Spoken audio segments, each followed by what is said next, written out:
Innal hamdalillah nahmaduhu wa nasta'inuhu wa nastaghfiruh wa na'udzu billahi min shururi anfusina wa sayyiati a'malina man yahdihillahu fala mudilla lahu wa man yudlil fala hadiya lahu asyhadu an la ilaha illallah wahdahu la syarika lahu wa asyhadu anna Muhammadan 'abduhu wa rasuluh. Qala Allah ta'ala fi kitabihil karim ya ayyuhalladzina amanu taqullaha haqqa tuqatih ولا تموتن إلا وأنتم مسلمون يا أيها الناس اتقوا ربكم الذي خلقكم من نفس واحدة وخلق منها زوجها وبث منهما رجالا كثيرا ونساء واتقوا الله الذي تساءلون به والأرحام إن الله كان عليكم رقيبا يا أيها الذين آمنوا اتقوا الله وقولوا قولا سديدا يصلح لكم أعمالكم ويغفر لكم ذنوبكم ومن يطع الله ورسوله فقد فاز فوزا عظيما أما بعد فإن أصدق الحديث كتاب الله وخير الهدي هدي نبينا محمد صلى الله عليه وسلم وشر الأمور محدثاتها فإن كل محدثة بدعة وكل بدعة ضلالة وكل ضلالة في النار. معاشر المسلمين رحمني ورحمكم الله. Marilah pada hari yang mulia ini kita tingkatkan ketakwaan kita ke hadirat Allah Subhanahu wa ta'ala. Kita laksanakan perintah-perintah Allah, kita menjauhi larangan-larangan Allah, yang semua itu kita lakukan dalam rangka untuk menggapai keridhaan Allah Subhanahu wa ta'ala dengan dasar iman kepadanya serta ilmu dan petunjuk yang benar yang bersumber dari Al-Quran dan Sunnah Nabi sallallahu alaihi wasallam. Ma'asyiral muslimin rahimani wa rahimakumullah. Pada kesempatan yang mulia ini kami ingin menyampaikan sebuah hadis yang diriwayatkan oleh seorang sahabat bernama Abu Umamah Al-Bahili radhiyallahu anhu. Anna Nabi sallallahu alaihi wasallam qaal, bahwasanya Nabi sallallahu alaihi wasallam pernah bersabda, "Thalathatun kulluhum dhaminun 'ala Allah." Ada 3 golongan manusia yang Allah memberikan jaminan kepada mereka. In 'asha ruziqa wa kufiya, apabila dia hidup di dunia ini maka dia diberikan rezeki oleh Allah dan dicukupi kebutuhannya. Wa in mata adkhalahu Allahul jannah, dan apabila dia mati maka Allah memasukkan dia ke dalam surga. Nabi menyebutkan golongan yang pertama adalah man dakhala baitahu fasallama fahuwa dhaminun 'ala Allah. Seorang hamba yang jika dia masuk ke dalam rumahnya dia mengucapkan salam, maka dia adalah golongan orang yang dijamin oleh Allah Subhanahu wa ta'ala. Kemudian golongan yang kedua kata Nabi, wa man kharaja ilal masjid, dan siapa yang keluar menuju masjid fahuwa dhaminun 'ala Allah, maka dia akan dijamin oleh Allah Subhanahu wa ta'ala. Wa man kharaja fi sabilillah fahuwa dhaminun 'ala Allah, dan barang siapa yang keluar fi sabilillah di jalan Allah Subhanahu wa ta'ala fahuwa dhaminun 'ala Allah, maka dia termasuk golongan orang yang dijamin oleh Allah Subhanahu wa ta'ala. Hadis ini dinyatakan oleh para ulama muhadditsin. Mereka menyatakan bahwa isnadnya sahih atau hasan atau mendekati keduanya. Dan dinyatakan oleh Syekh Al-Albani tentang kesahihan hadis ini di dalam Sahih Abu Dawud pada nomor hadis 2253. Ma'asyiral muslimin rahimani wa rahimakumullah. Kalau kita memperhatikan dalam hadis yang mulia ini, kita mendapati ada 3 amal saleh yang mana Nabi sallallahu alaihi wasallam, jika orang tersebut melakukan 3 amal saleh ini, dia dijamin oleh Allah di dunia maupun di akhirat. Dijamin di dunia rezekinya, dicukupi segala kebutuhan hidupnya, dan kelak jika dia mati dia dimasukkan ke dalam surga. Dan kalau kita memperhatikan dari 3 kebaikan amal saleh ini, maka kita mendapati bahwa amal-amal tersebut termasuk amal-amal yang mudah untuk dikerjakan. Maka ini merupakan rahmat Allah dan karunia-Nya yang sangat luas kepada kita semuanya, yang selayaknya bagi kita untuk bersyukur kepada Allah yang telah memudahkan syariat ini untuk kita menjalankannya dengan cara kita mengamalkan amal-amal kebaikan tersebut dengan sebaik-baiknya. Ma'asyiral muslimin rahimani wa rahimakumullah. Golongan orang yang pertama yang kelak akan mendapatkan jaminan dari Allah dunia dan akhirat mereka adalah orang yang apabila dia masuk ke dalam rumahnya dia mengucapkan salam. Ma'asyiral muslimin rahimani wa rahimakumullah. Allah Subhanahu wa taala berfirman dalam Quran surah An-Nur ayat yang ke-61. Fa idza dakhaltum buyutan fasallimu ala anfusikum tahiyatan min indillah mubarakatan thayyibah. Allah mengatakan, apabila kalian masuk ke dalam rumah-rumah, maka ucapkanlah salam untuk kalian, tahiyatan min indillah, sebagai bentuk penghormatan dari sisi Allah Subhanahu wa taala, mubarakatan thayyibah, yang mengandung keberkahan dan kebaikan. Dan Nabi sallallahu alaihi wasallam menyebutkan tentang keutamaan salam ini dalam hadis yang diriwayatkan oleh Anas bin Malik radhiyallahu an. Anas bin Malik pernah mengatakan, qala li Rasulullah sallallahu alaihi wasallam. Rasulullah sallallahu alaihi wasallam pernah bersabda kepadaku, ya bunayya idza dakhalta ala ahlika fasallim. Wahai putraku, maksudnya adalah Nabi memanggil Anas dengan panggilan kasih sayang. Apabila engkau masuk menemui keluargamu, maka hendaklah engkau mengucapkan salam kepadanya. Yakun barakatan alaika wa ala ahli baitik. Niscaya salam yang kau ucapkan itu akan menjadi keberkahan, akan menjadi kebaikan yang banyak dan terus berkembang kebaikannya. Alaika, atas dirimu dan atas keluargamu. Ma'asyiral muslimin rahimani wa rahimakumullah. Keutamaan salam ini bahkan Allah Subhanahu wa taala jadikan abadi sebagai satu kalimat tahiyah, penghormatan antar para penghuni surga dengan penghuni surga yang lainnya. Allah Subhanahu wa taala mengatakan dalam Quran surah Yunus ayat yang ke-10, da'wahum fiha subhanakallahumma wa tahiyyatuhum fiha salam. Allah mengatakan seruan orang-orang penghuni surga di dalam surga itu adalah kalimat subhanakallahumma, maha suci engkau ya Allah, wa tahiyyatuhum fiha salam. Dan kalimat penghormatan antar mereka di dalam surga adalah kalimat salam, kalimat assalamualaikum atau yang semacamnya. Ma'asyiral muslimin rahimani wa rahimakumullah.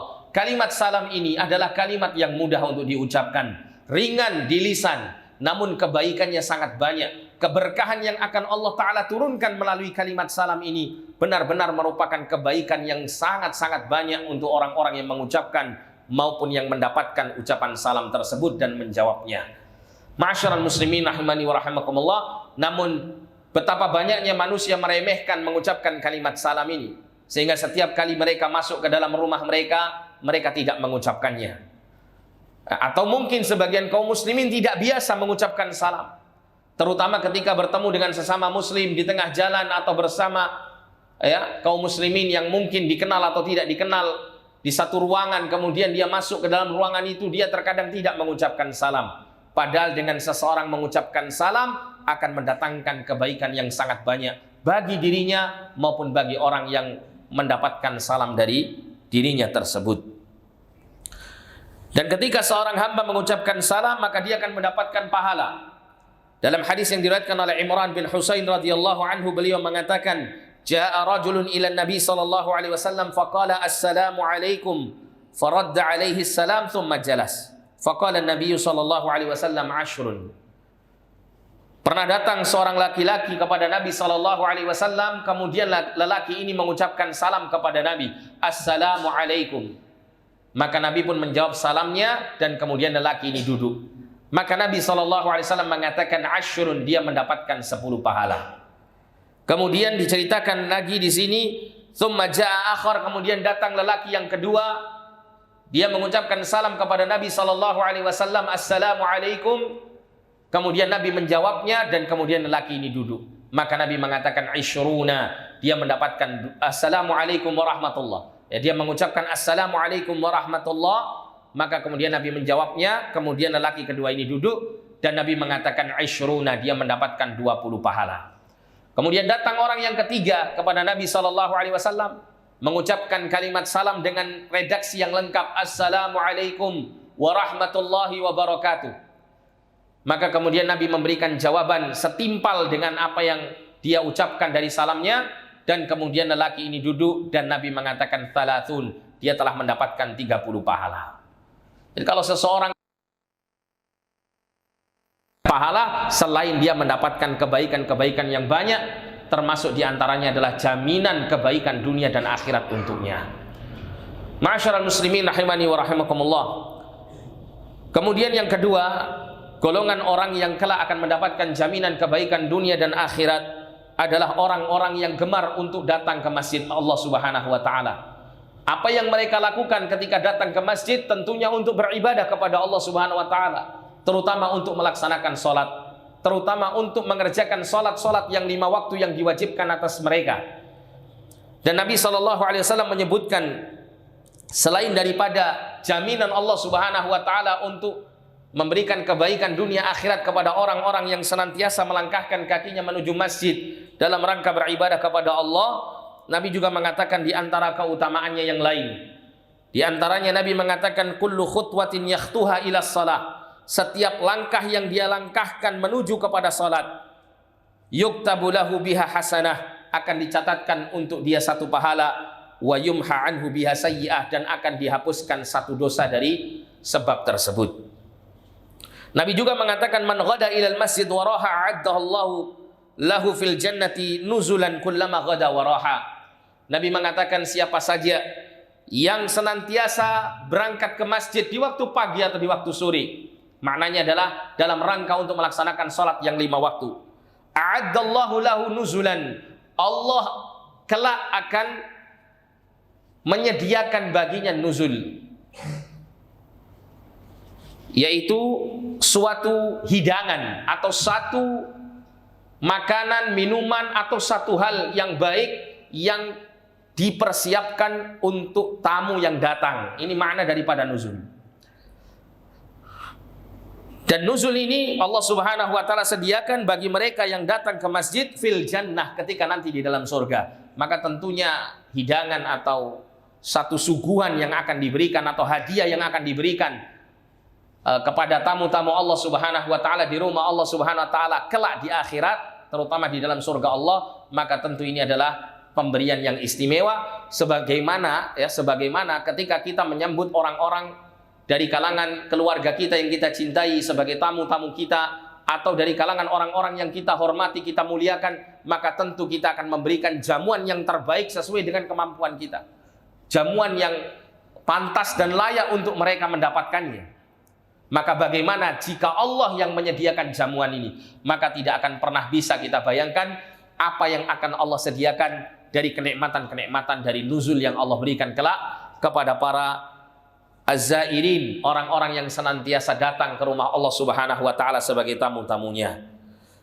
Jadi Nabi mengatakan siapa saja yang berangkat ke masjid di waktu pagi maupun sore, Allah menyediakan baginya hidangan atau jamuan di dalam surga. Kullama ghada wa raha, setiap kali dia berangkat di waktu pagi atau di waktu sore, setiap kali dia menjadi tamu Allah, entah di waktu subuhnya, di waktu zuhurnya, di waktu asarnya, di waktu maghribnya, di waktu isya'nya, atau di waktu-waktu yang lain, maka pada saat dia menjadi tamu Allah di rumah Allah Subhanahu wa taala tersebut, maka Allah menyediakan baginya nuzul ini. Allah akan memberikan satu jamuan yang istimewa bagi orang-orang yang senantiasa menjadi tamu-tamu Allah Subhanahu wa taala di dalam rumahnya. Kemudian yang ketiga, ma'asyiral muslimin rahimani wa rahimakumullah, Nabi menyebutkan orang yang mendapatkan jaminan kebaikan dunia dan akhirat adalah orang yang keluar fi sabilillah, di jalan Allah Subhanahu wa taala. Sebagian ulama mengatakan makna kharaja fi sabilillah, keluar di jalan Allah, adalah dalam rangka jihad fi sabilillah, dalam rangka berperang di jalan Allah Subhanahu wa taala. Namun kalau kita melihat dari redaksi hadis yang kita sampaikan ini, disebutkan kalimat kharaja fi sabilillah, keluar di jalan Allah Subhanahu wa taala, maka seakan-akan berjihad fi sabilillah adalah salah satu bagian daripada fi sabilillah. Namun fi sabilillah yang dimaksud juga bisa dimaknakan menurut para ulama adalah segala sesuatu yang erat kaitannya dengan melakukan amal-amal yang ikhlas.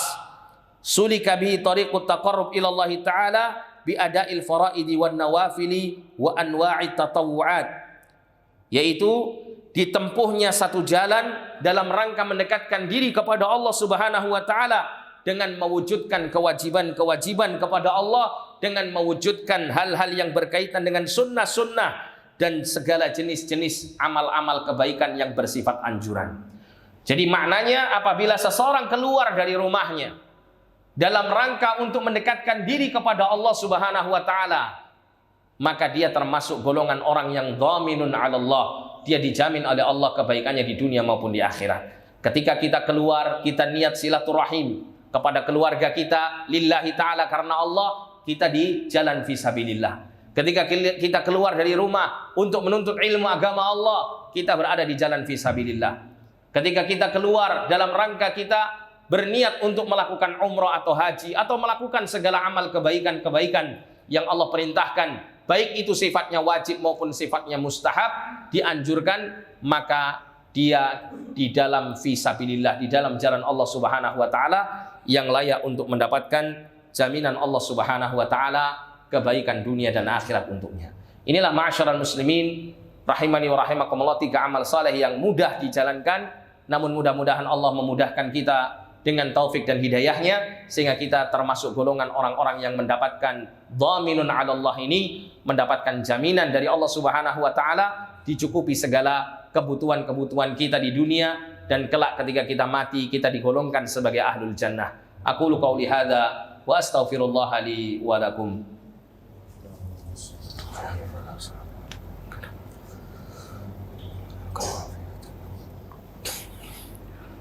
Alhamdulillahi ala ihsani wa syukrun lahu ala taufiqihi wa amtinanihi. Asyhadu an la ilaha illallah wahdahu la syarika la ta'ziman li sya'nihi wa asyhadu anna Muhammadan abduhu wa rasuluhu da'iyan ila ridwanihi. Allahumma salli alaihi wa ala alihi wa sahbihi wa ikhwani. Ma'asyiral muslimin rahimani wa rahimakumullah. Marilah pada khutbah yang kedua ini kita berdoa memohon kepada Allah Subhanahu wa taala. Alhamdulillahi rabbil alamin.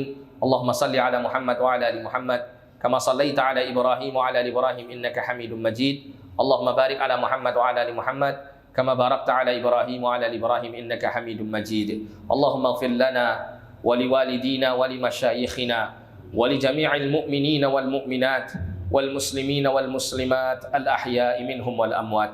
اللهم أرنا الحق حقا وارزقنا اتباعه وأرنا الباطل باطلا وارزقنا اجتنابه. اللهم إنا نسألك الهدى والتقى والعفاف والغنى. اللهم أعنا على ذكرك وشكرك وحسن عبادتك. يا مقلب القلوب ثبت قلوبنا على دينك ويا مصرف القلوب صرف قلوبنا على طاعتك. Allahumma inna na'udzubika min an nusyrika bika syai'an wa nahnu na'lam wa nastaghfiruka lima la na'lam. Allahumma inna nas'aluka ridhaka wal jannah wa na'udzubika min sakhatika wan nar. Rabbana hab lana min azwajina wa dhurriyyatina qurrata a'yun waj'alna lil muttaqina imama. Allahumma inna nas'aluka 'ilman nafi'a wa rizqan tayyiban wasi'an mubaraka wa 'amalan mutaqabbala. Rabbana atina fid dunya hasanah wa fil akhirati hasanah wa qina 'adzaban nar. Wa sallallahu ala nabiyyina Muhammadin wa ala alihi wa sahbihi wa sallam. Wa akhiru da'wana anil hamdulillahi rabbil alamin. Wa aqimus shalah.